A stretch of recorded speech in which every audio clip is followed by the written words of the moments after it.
They burned temples, banned Sanskrit, killed priests. But Hinduism refused to die. For 5,000 years, it has faced conquerors, colonizers, and critics. Yet it still breathes through mantras, festivals, and the Gita. This is the story of how Hinduism survived 5 invasions and why it still thrives today. 6th century BCE, the Persian Achaemenids conquered the northwest of ancient India, now modern-day Pakistan.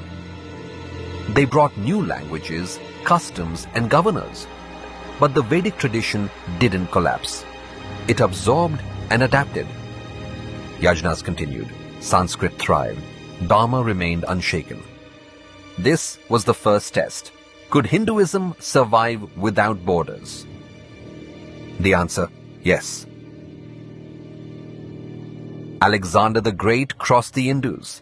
His armies met fierce resistance and deep thinkers. Greek philosophers were stunned by Indian sages, the gymnosophists. They didn't destroy temples, they debated ideas. And when the Greeks left, Indian thought influenced them more than they influenced India. The Upanishads outlasted Aristotle in this land. From the 8th to the 18th century, wave after wave of Islamic invaders entered India. Ghazni, Ghori, the Tughlaqs, the Mughals. Thousands of temples were destroyed, icons smashed, Sanskrit scholars killed or silenced.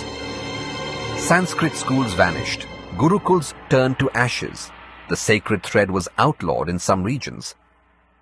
But here's what they couldn't destroy: the Bhakti movement.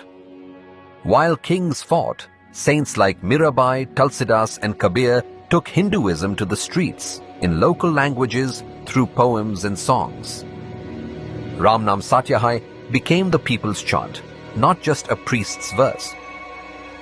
They tried to silence Sanskrit, but they awakened devotion in the people's tongue. Then came the British. They didn't destroy temples with swords, they used schools. They called the Vedas primitive, mocked rituals, replaced gurukuls with English medium institutions. But Hinduism evolved again. Swami Vivekananda stood in Chicago and shook the West. Dayananda Saraswati revived the Vedas. Sri Aurobindo fused spiritual power with national awakening. They tried to rewrite our past, but India rewrote its future. Even after independence, Hinduism faced a silent invasion, modern mockery. Temples were called superstition, Sanskrit dismissed as dead, Dharma ridiculed in elite circles. But what happened? Yoga spread across the world. The Gita became a leadership mantra. Diwali became a global festival. They tried to erase it through shame, but it rose through pride. So how did Hinduism survive 5 invasions across 5,000 years? Because it isn't just a religion. It's a living civilization. Like a banyan tree, cut its branches and it grows new roots. It bends but never breaks.